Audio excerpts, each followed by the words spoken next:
Horror कहानियां थी। खून की प्यास पार्ट 1। काली अमावस की रात थी और रात के गहरे सन्नाटे को चीरते हुए एक औरत के चीखने की आवाजें पूरे जंगल के शांत माहौल को दहशत से भर रही थी। वो औरत इस तरह से चिल्ला रही थी जैसे किसी ने उसके बदन पर खौलता हुआ पानी डाल दिया हो।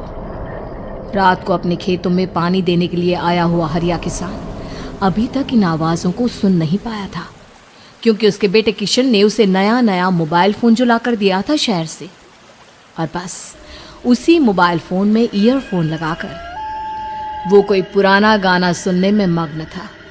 लेकिन जैसे ही गाना खत्म हुआ, उस औरत की चीखने की आवाज़ हरिया किसान के कानों से टकराई।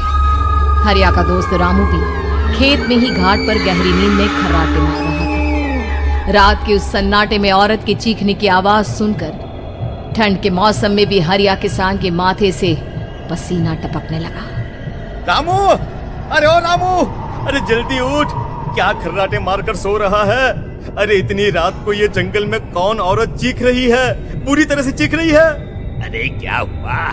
क्या हुआ? कौन है? अरे भूत आ गया क्या? चोर आ गया क्या? अरे न चोर आया है न भूत आया है। मैं ये कह रहा हूँ कि क्या तूने इस औरत के चीखने की आवाज सुनाई देती है कि नहीं? अरे कौन सी औरत? अरे हाँ, ये आवाज है। तू पहले नहीं बता सकता था? पता नहीं कौन चुड़ैल जंगल में नाच रही है। हम घर चले जाते हैं। देखता नहीं, मैंने तो कानों में ये लगा रखा था। वो किशन ने लाके दिया ना शहर से, गाने सुन रहा था मैं। अरे लेकिन भाई, मुझे बहुत डर लग रहा है। क्या करें? अरे करना क्या है, भागो यहाँ से। भगवान जाने कौन है और क्यों इतना चीख रही है, और उस औरत के चीखने की आवाजें और ज्यादा तेज होने लगी है। हरिया और रामू के पैर डर के मारे कांप रहे थे। डर की वजह से ना वो वहां पर रुक पा रहे थे और ना ही अपनी जगह से आगे बढ़ पा रहे थे। तभी अचानक से सन्नाटा छा गया।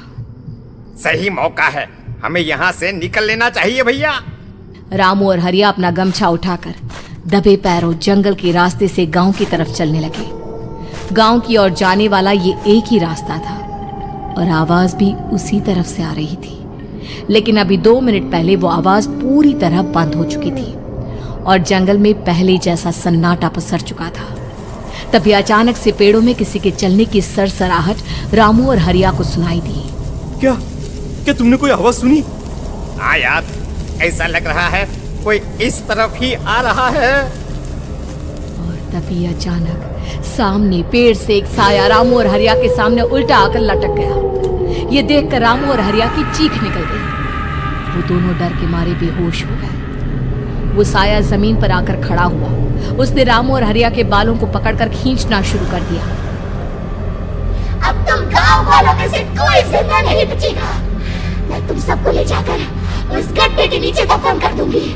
सबकी जान ले लूंगी, मैं किसी को नहीं छोड़ूंगी। अगली सुबह रामू की पत्नी कमला हरिया के घर आई और उसने हरिया की पत्नी सुमन से अपने पति के बारे में पूछा। सुमन, कल रात को ये तुम्हारे ही पति के साथ गए थे खेत पर, अभी तक लौट कर नहीं आए हैं। हाँ बहन, मैं भी वही सोचकर परेशान हूँ। मेरे पति भी अभी तक खेत से लौट कर नहीं आए। भगवान जाने क्या बात है, दोपहर होने आई है। अब तक तो उन दोनों को लौट कर आ जाना चाहिए था। क्या करे, कैसे पता करे कि वो दोनों कहाँ हैं? मेरा बेटा भी शहर गया हुआ है, वरना उसी को भेज देते खेत पर। बहन, मुझे लगता है कि हम दोनों को वहाँ जाकर अपने पतियों को ढूंढना चाहिए। ठीक कहती हो तुम, चलो मैं तुम्हारे साथ चलती हूँ। और वो दोनों जंगल के रास्ते खेत की तरफ आगे बढ़ती हैं। वहां जाकर देखती है कि हरिया और रामू आग जलाकर आग के ऊपर कुछ पकाकर खा रहे थे। आप यहाँ पार्टी बना रहे हैं और वहाँ घर पर हमारी जान सुखी जा रही थी कि कहीं कुछ हो तो नहीं गया? मुझे कुछ नहीं हो सकता, मैं कभी नहीं मर सकता, समझे तो? अरे तबीयत तो ठीक है, ये किस तरह की आवाज में बात कर रहे हैं आप? कुछ हुआ है क्या? कुछ नहीं हुआ, बस जोरों की भूख लग रही थी, इसलिए खाना बनाकर खा रहे थे। अच्छा, इतनी बदबू आ रही है, ऐसा क्या बनाकर खा रहे हैं आप? जरा हमें भी तो बताइए। अरे भाभी, क्यों परेशान हो रही हैं? मांस पकाकर खा रहे हैं। एक जंगली जानवर कल रात को खेत में आ गया था। हम दोनों ने उसे मार दिया और बस उसी का मांस पक रहा है। आप भी खाइए ना, बहुत बहुत ही स्वादिष्ट है। दिमाग खराब हो गया है क्या आप दोनों का? आप दोनों मांस कब से खाने लगे, और वो भी जंगली जानवर का? चलिए अभी कभी घर चलिए। चलेंगे चलेंगे, लेकिन पहले ये मांस तो खत्म कर ले। कुछ देर बाद रामू और हरिया कमला और सुमन के पीछे पीछे गांव की तरफ चल देते हैं। रामू और हरिया की आंखें पहले जैसी नहीं रही थी, उनमें कुछ बदल गया था।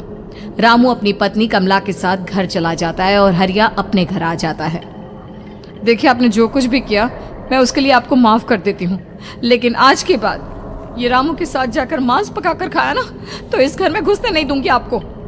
अरे दिमाग मत खराब करो, मैं वहां खाट पर लेटकर गाने सुन रहा हूँ, मुझे परेशान मत करना आप। इतना तमाशा खड़ा कर दिया, दोपहर तक घर लौटकर नहीं आए और अब गाने सुनने। लेकिन हरिया घर के बाहर आंगन में जाकर चुपचाप लेट गया और गाने सुनने लगा। गाने सुनते सुनते हरिया को नींद आ गई। सुमन ने उसके कान से ईयर प्लग हटाया और अपने आप से कहा, जरा मैं भी तो सुनकर देखूं, ऐसे कौन से गाने सुनते हैं। उधर मोबाइल में एक अजीब सा गाना बजने लगा।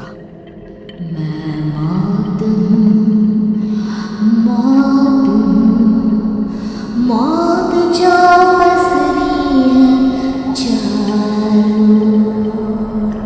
जो आएगी कहीं से निकल जाएगी सबको। मैं मात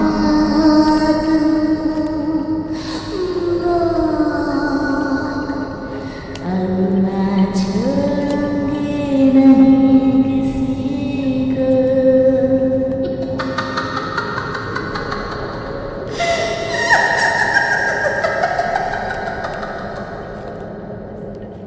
सुमन ने घबराकर मोबाइल फोन दूर रख दिया। वो बुरी तरह से डर गई थी। तभी अचानक हरिया अपनी नींद से जागा और गर्दन टेढ़ी करते हुए सुमन के पास आया। क्या क्या कर रही थी? गाने सुन रही थी? वो ये कैसा गाना सुन रहे थे तुम मोबाइल के अंदर? मौत है, मौत। अरे ये सारी बातें छोड़ो और ये बताओ, आज शाम को तुम मेरे साथ खेत चलोगी? लेकिन क्यों? और तुम इस तरह से क्यों बात कर रहे हो? अपनी गर्दन सीधी रखकर बात करो ना। वो मेरी गर्दन में सोते सोते थोड़ा दर्द हो गया है। मेरे साथ आज खेत चलो ना।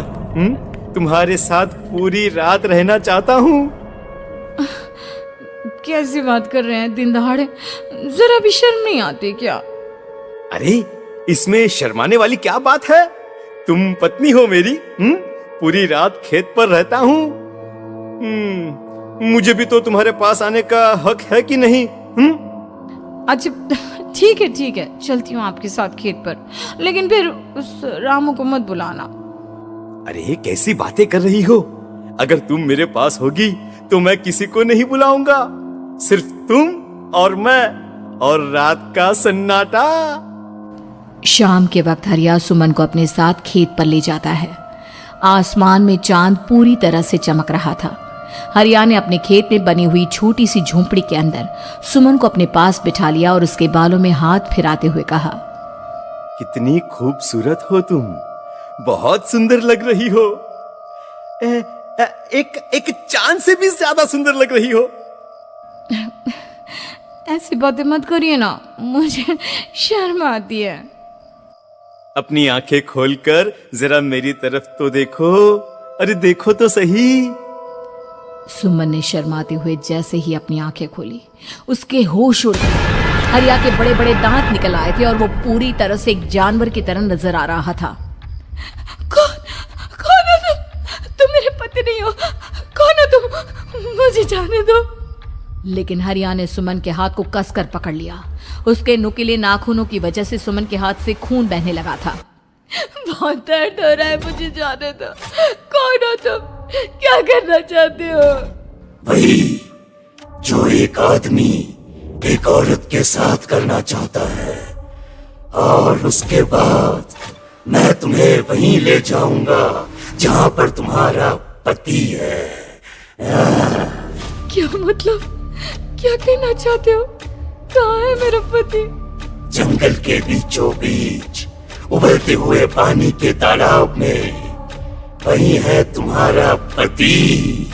चलो चलो, मैं तुम्हें उससे मिलवा देता हूँ, लेकिन उससे पहले तुम्हें मेरी प्यास बुझानी होगी। और इतना कहकर हरिया सुमन के ऊपर जानवरों की तरह टूट पड़ता है। आखिर कौन था वो जानवर, और क्या सुमन उसके शिकंजे से बचकर निकल पाई? जानने के लिए देखिए इस कहानी का अगला भाग।